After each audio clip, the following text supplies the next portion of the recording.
Years ago, I was living in India, in Chennai. I was like you, an expatriate partner for the sixth time. I met a Japanese expat voice. We were chatting on the sofa. I still remember a grey sofa. And she told me that she was checking off the days, day by day, with crosses on her calendar until the end of her expatriation. And for me it was like, oh, because of the it was like a prison. It was for this woman and for all expatriate spouses, men and women. But I decided to start Absolutely French 10 years ago. And now, why Absolutely Talented? 4 years ago, one of the spouses of expatriates whom we were training at Absolutely French came back from a job interview. We were speaking together. And I realized that she had not told the recruiter that she was an expatriate spouse. I asked her why. And she said that it's not positive to say so. But they will see her as someone who does nothing. So for me, it's really something that it's not possible. Expatriate partner doesn't do anything. They do a lot. I can't understand why she said that. And then I said to myself that this feeling she had was shared by so many people in today's society. And that is what's really important to change that image. So it's why I started Absolutely Talented. Hi everybody, my name is Susanna from Bloch. I'm an English national and I've been based in Paris for the last 23 years. I work for Schneider Electric, which is an energy automation company. My name is Kerstin, and I've lived here for quite some time as well. Born in Germany, and I'm just back from 4 years in Copenhagen. I'm still a researcher currently, working on finalizing my PhD thesis in Copenhagen. And in the past, I've worked in consulting, communications, in international business. Hello, my name is Gill. I spent the vast majority of my career with Schneider in HR. I started this for a company. But during my time with Schneider, we put in place a not-for-profit foundation with many other companies such as Shell. And this was to basically help partners in dual careers during the assignment who are not able to move because they cannot legally work in a country. My name is Vaquette, I'm French. I am now the French director of Pernod for talent, in charge of recruitment, talent development, and also diversity and inclusion and development. I also had the same experience as you, and I know it's not easy to find a job, and now as I have this responsibility in Pernod, I am here to help. So I'm just going to pick out some key highlights. So there were about 730 partners took part from 67 different nationalities, based in 103 host countries, and from 130 companies. So obviously the vast majority are women. But it's very interesting that we have 10% more men taking part. In couples, there are an increasing number of women that are driving the move, and I'm quite sure that that number will continue to change. Nearly 90% of partners have a bachelor's degree or higher, so a very, very skilled population. And in fact, 50% have a master's degree or higher. There are many PhDs in there as well. So this is a very big talent pool. 90% of partners were working in their home country. Less than 50% are working now in the assignees country, but 85% of those wanted to work. So that means you've got a huge percentage of people that have the skills to work, want to work, but cannot work because they can't get the work permit. We see that talent marry talent. I like to say that because I think you need to know that you are talent. 70% of all so-called tide movers, those who follow, are women, and 30% are men. Further on, analyzing the employment activity over time, spending their time over several years in Germany, she found that the economic integration of those tide movers, those who are not the lead mover, is lagging behind. So no economic integration means no professional activity, and therefore also social integration lagging behind. Because there is still the traditional gendered role of what an expat partner does, and even if it's a man, what this person has to do when, for example, there's a family run, is to take care of the kids, to bring them to school, and these kind of things. Expat partner may be perceived as privileged people, but for me it's totally rejected because you have decided also to go abroad to follow your partner, so it's a big decision and also somehow an experience that you challenge yourself to do that. For me, expat partner finally suffer from discrimination because you are a foreigner and you are perceived as the partner of an expat first before seeing your own capability and your own competency and skills. This is for me the image and what we need to change, and I'm happy to be in a company that look for the right thing. Increasing number of countries understand the importance of dual careers. Many companies still do not take into account the partner's career when they're organising an international assignment.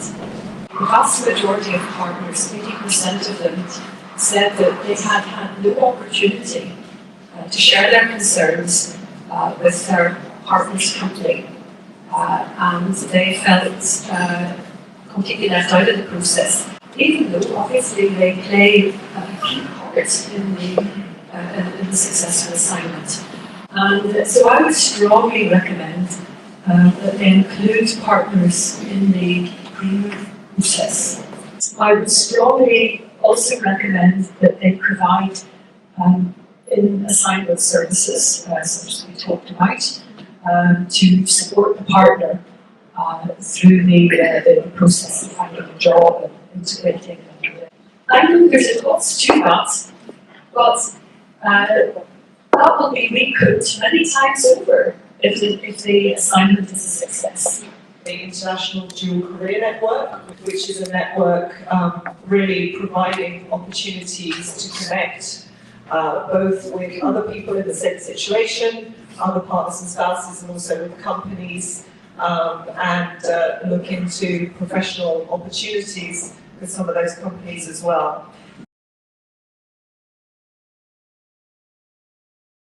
So one of the findings is that all the people I spoke to are very reflexive about what is life about today, what is the purpose, what is it going to be about tomorrow. And that's a big strength as well.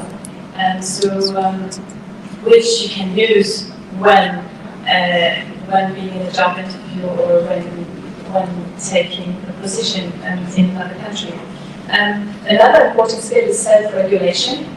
So being able, well, adjustment is one thing, but self-regulation more from a psychological perspective is to dare to be resilient, but also to somehow play a little bit with your identities, with who you are and who you want to be. Which also means that there are non-traditional pathways, right? You can be the wild card, the joker that comes up, and nobody really sees on paper that you are the one who is the right person for the position.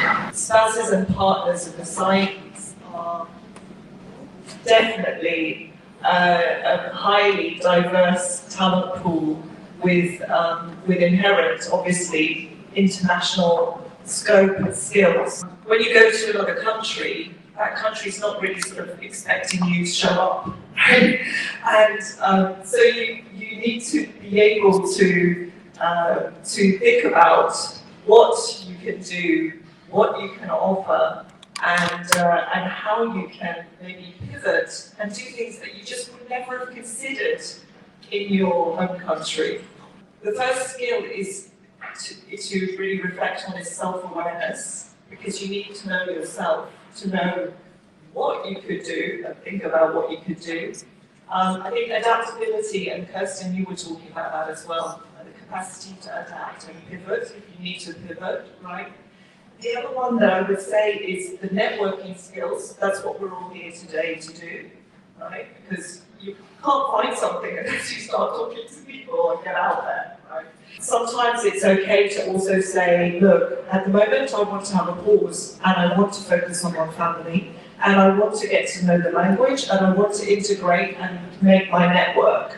And as a second step, then I might want to consider something else. I might want to study, I might want to volunteer, I might even want to set up my own company because I can see an opportunity in that local market. But it's also about giving yourself the time to reflect on what makes you unique, understand the country, and see where you could bring that unique skill.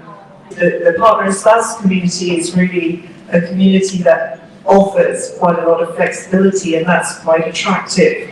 And also quite attractive for you because you might be able to do several different things, you know, do a short period with one company, try another one. So you can also build your employability for your next move as well and acquire different skills. We do look for hard skills. Okay. If I was recruiting someone from my team, I would look at whether that person had any HR background or skills, because you know you need some kind of foundation.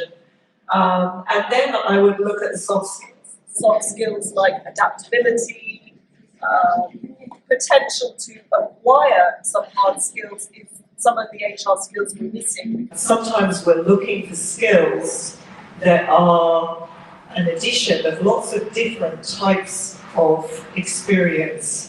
You know, you don't need to have done a very linear career path to be successful and to be attractive to employers. We have 115 talents in the HQ who are foreigner, and we have 41 nationalities in total, and the average age is 38. We recruit based on competency and skills. So we look at 50% on the what and 50% on the how. So this is how our recruiter works. We look at 6 soft skills and leadership attributes. The first one is capability to grow diversity. We look also at the growth mindset and the capability also to be customer-oriented. It's so important to be in this team spirit and this capability to work as a team. You know, all organizations are looking to diversify their workforce and they value diversity and inclusion. So that's why Expat Partner is part of the solution, I would say. You know, in France, you have, as you said before, we have short-term assignments, what we call the CDD. And this is exactly, I totally agree with you that this is a great opportunity for you as well to accept this short-term assignment, to have a first experience, you know how it is to have this first experience in France, to be credible and after to go to another one.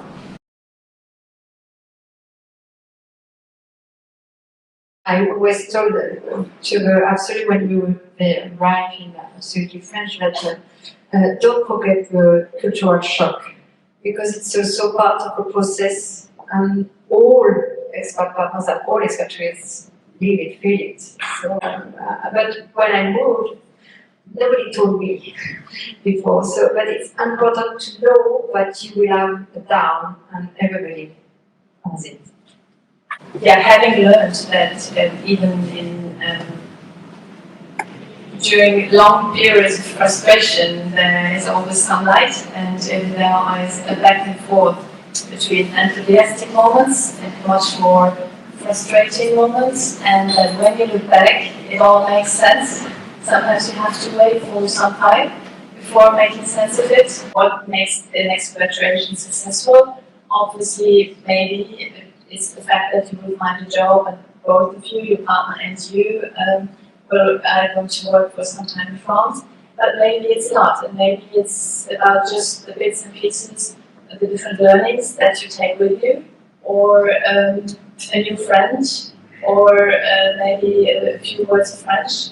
Do your research, do your homework before an assignment. If you want to work, find out how you do. The other tool that I would mention is what we call our mapping tool, which is on our website.